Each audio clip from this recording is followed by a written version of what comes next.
Bharatiya Janata party जैसा नेतृत्व न होता तो आज रेल के डिब्बे में चाय बेचने वाला बच्चा आपके सामने खड़ा न होता। दोस्तों, प्रधानमंत्री नरेंद्र मोदी से जुड़ी हर बातें हर कोई जानना चाहता है। लोग आज भी ये सोचकर हैरान रह जाते हैं कि एक चाय बेचने वाला आखिर देश का प्रधानमंत्री कैसे बन गया, क्योंकि कहीं ना कहीं नरेंद्र मोदी जी इस काबिल थे, इसलिए उन्हें देश की सत्ता का भार संभालने का अवसर मिला।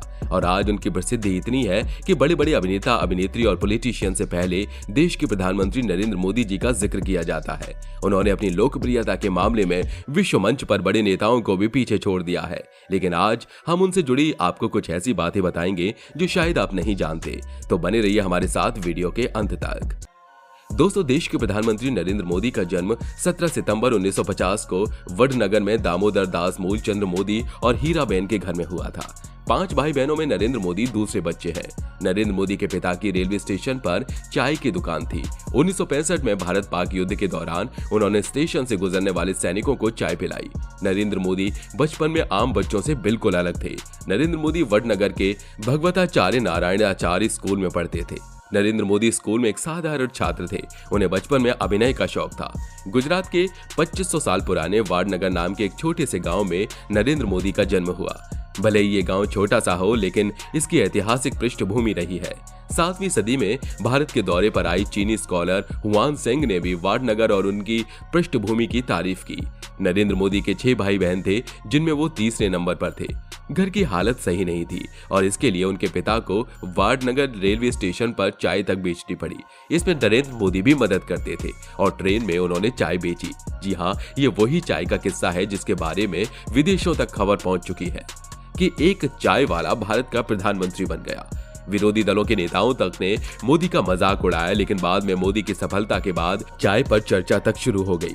आमतौर पर जैसे आपका हमारा निकनेम होता है, वैसे ही नरेंद्र मोदी का भी था। बचपन में नरेंद्र मोदी को सभी लोग नदिया कहकर बुलाते थे। हालांकि उन्हें इस नाम का बुरा भी लगता था, लेकिन उन्होंने कभी पलटकर कुछ नहीं कहा। कहा जाता है कि नरेंद्र मोदी की मां आज भी उन्हें प्यार से नरिया ही कहकर बुलाती हैं। पढ़ाई के मामले में नरेंद्र मोदी औसत रहे। हालांकि उनके डिबेट करने के अंदाज को टीचर से लेकर उनके दोस्तों तक ने सराहा। नरेंद्र मोदी को एक्टिंग का बहुत शौक था और इसीलिए उन्होंने थिएटर भी ज्वाइन किया। उनकी कई तस्वीरें इस बात की गवाह हैं कि वो थिएटर और नाटकों में काफी दिलचस्पी लिया करते थे। स्कूल की पढ़ाई के बाद नरेंद्र मोदी के दिल में सन्यासी बनने की चाह उठी। वो इस चक्कर में घर से ही भाग गए और इस दौरान उन्होंने पश्चिम बंगाल के रामकृष्ण आश्रम के अलावा कई और जगहों का भ्रमण किया। इस दौरान उनकी आध्यात्म और तर्क में आस्था बढ़ी। बचपन में नरेंद्र मोदी बेहद शरारती थे, लेकिन दयालु भी बहुत थे। किसी को भी मुसीबत में देखते तो तुरंत मदद के लिए पहुंच जाते। एक बार मन की बात प्रोग्राम में मोदी ने खुलासा किया था कि किस तरह बचपन में शहनाई बजाने वालों को इमली का लालच देकर उनका ध्यान भंग किया करते थे। लोग अक्सर इस बात का मजाक उड़ाते रहे कि मोदी खुद को गरीब बताते हैं, जबकि ये सच है। न सिर्फ मोदी के पिता चाय बेचते थे, बल्कि उनकी मां को भी लोगों के घरों में जाकर बर्तन साफ करने पड़े।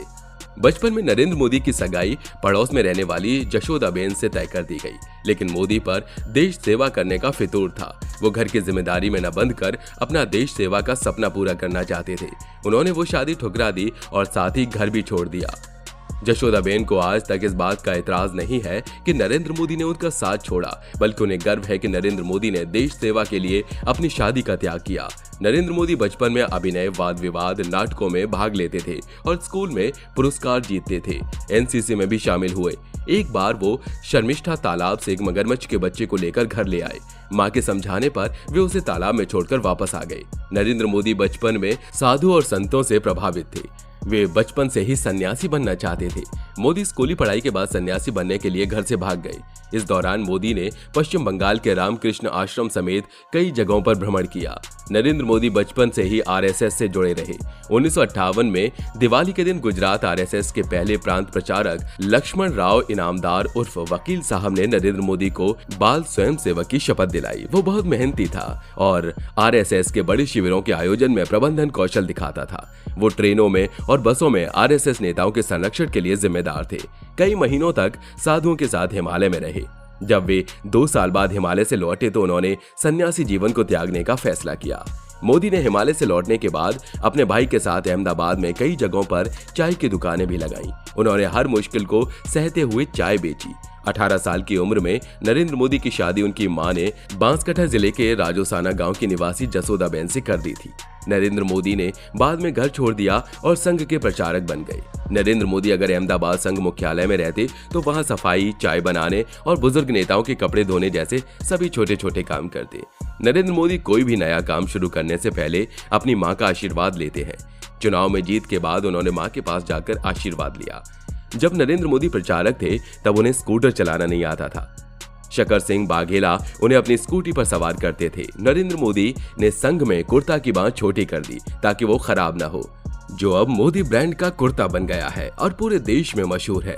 नरेंद्र मोदी ने अन्य प्रचारकों की तरह दाढ़ी भी रखी और कट भी करवाया।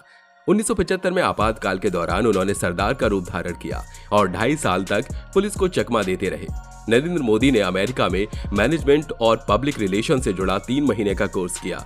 नरेंद्र मोदी खुद को लेखक और कवि मानते हैं। उन्होंने गुजराती भाषा में हिंदुत्व से संबंधित कई लेख भी लिखे हैं। मोदी महान विचारक और युवा दार्शनिक संत स्वामी विवेकानंद से काफी प्रभावित हैं। उन्होंने गुजरात में विवेकानंद युवा विकास यात्रा निकाली। नरेंद्र मोदी शाकाहारी हैं। उन्होंने कभी सिगरेट या शराब को हाथ नहीं लगाया। नरेंद्र मोदी भी हर छोटी बड़ी बात का ख्याल रखते हैं, जैसे भाषण से पहले इसे तैयार करना, बाल, कपड़ों की शैली। नरेंद्र मोदी समय के बहुत पाबंद हैं।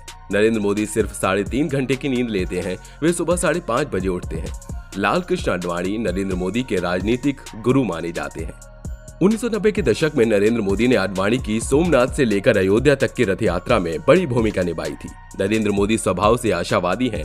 एक भाषण के दौरान उन्होंने कहा था कि लोग आधा गिलास पानी भरा हुआ देखते हैं, लेकिन मुझे आधा गिलास पानी और आधा हवा भरा हुआ दिखाई देता है।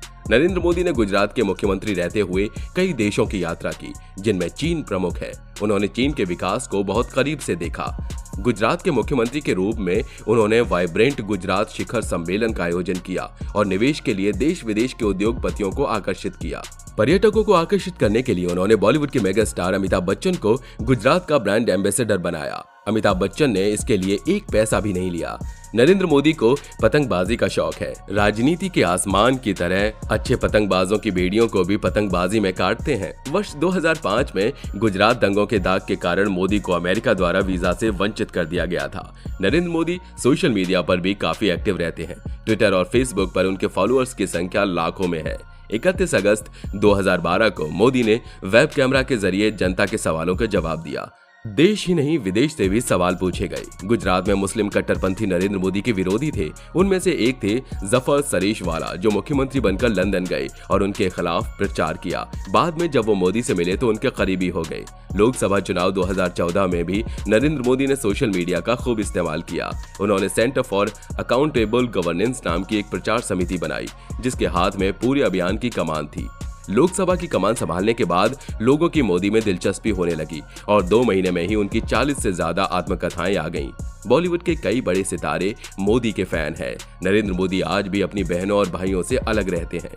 तो दोस्तों, उम्मीद करते हैं कि आपको हमारी आज की वीडियो पसंद आई होगी। वैसे आप क्या कहना चाहेंगे नरेंद्र मोदी से जुड़े इन बातों के बारे में? अपनी राय हमें कमेंट बॉक्स में जरूर बताइएगा। मिलते हैं अगले वीडियो में, तब तक अपना ध्यान रखिए। Bye bye.